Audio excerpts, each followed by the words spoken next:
The recent escalation in the US-China trade relationship, epitomized by the dueling tariff hikes and retaliatory measures, confirms that the conflict has evolved from a simple trade dispute into a strategic geopolitical struggle for economic dominance and technological supremacy. The core of the current blame game is the cycle of action and counteraction. The US imposes punitive tariffs, such as the recent threat of 100% duty, citing China's unfair trade practices and intellectual property (IP) theft, while China responds by curbing exports of critical resources like rare earth elements and accusing the US of economic coercion and protectionism.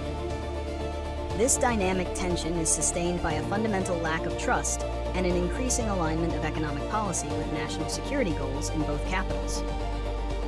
The Chinese Ministry of Commerce labels US tariffs as hypocritical, using Washington's measures to galvanize domestic support against perceived foreign hostility.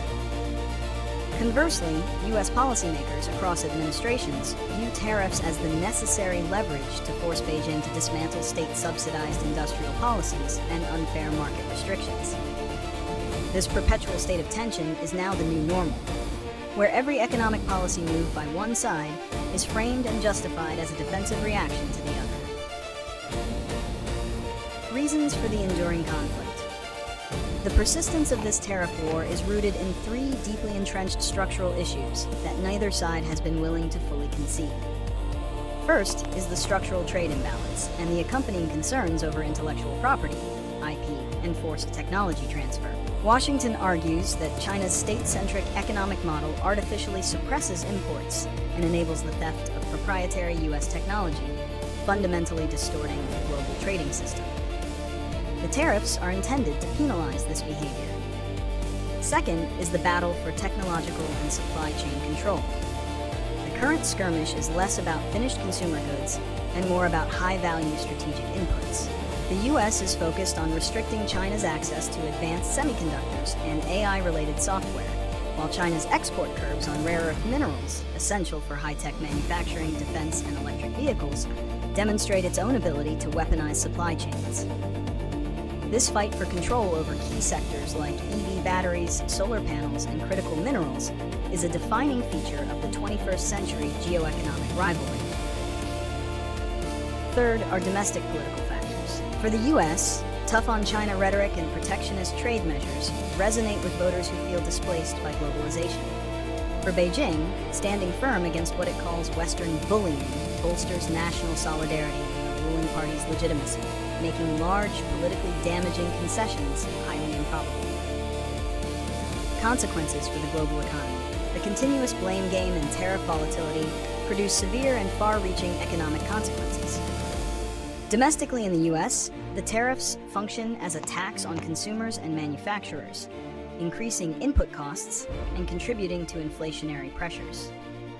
Specific sectors, such as US soybean farmers, frequently become collateral damage when China retaliates by shifting its massive agricultural purchases to other countries, leading to market uncertainty and dependency on government subsidies. Globally, the most significant impact is supply chain fracturing, often termed decoupling or de-risking. Companies are increasingly forced to move production out of China to avoid tariffs, shifting investments to countries like Vietnam, Mexico, and India, the China Plus One strategy. While this diversifies supply chains, it is a complex, costly, and inefficient process that fundamentally undermines the World Trade Organization (WTO) framework and global economic integration built over the last several decades. Furthermore, the volatility in the world's two largest economies dampens overall global trade confidence and investment, slowing down worldwide growth. The high-stakes environment has also led to market shocks, as sudden tariff threats send major indices tumbling, unnerving investors and creating persistent uncertainty. Prediction and solutions. Prediction.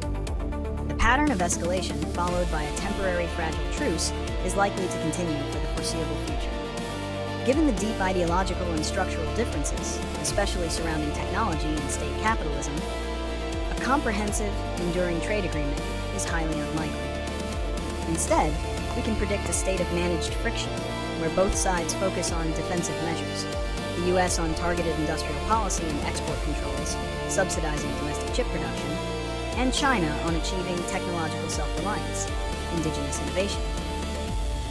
The conflict will continue to expand beyond goods into financial and data-related spheres. The political incentive to appear strong will repeatedly override the economic incentive to compromise. Solutions. Resolving the blame game requires moving past simple tariff exchanges to establish new binding mechanisms for economic conduct. 1. Establish a geoeconomic risk dialogue. Create a dedicated, non-public channel for high-level officials to discuss the spillover effects of national security measures on the global economy. This aims to reduce miscalculation and unintended market shocks. 2. Multilateralized standards. Instead of bilateral demands, the U.S. should work with allies, the EU, Japan, South Korea, through renewed multilateral forums to pressure China on market access, IP protection, and subsidies. This dilutes the blame and increases the collective leverage, making the pressure systematic rather than punitive. 3. Domestic supply chain resilience. The most effective long-term solution is not to eliminate dependency, but to reduce vulnerability. Both the U.S. and its allies must invest heavily in securing domestic or allied production of truly critical inputs, like advanced chips and rare earth processing, thereby immunizing their economies against the weaponization of trade. This shifts the focus from penalizing the rival to strengthening one's own foundation.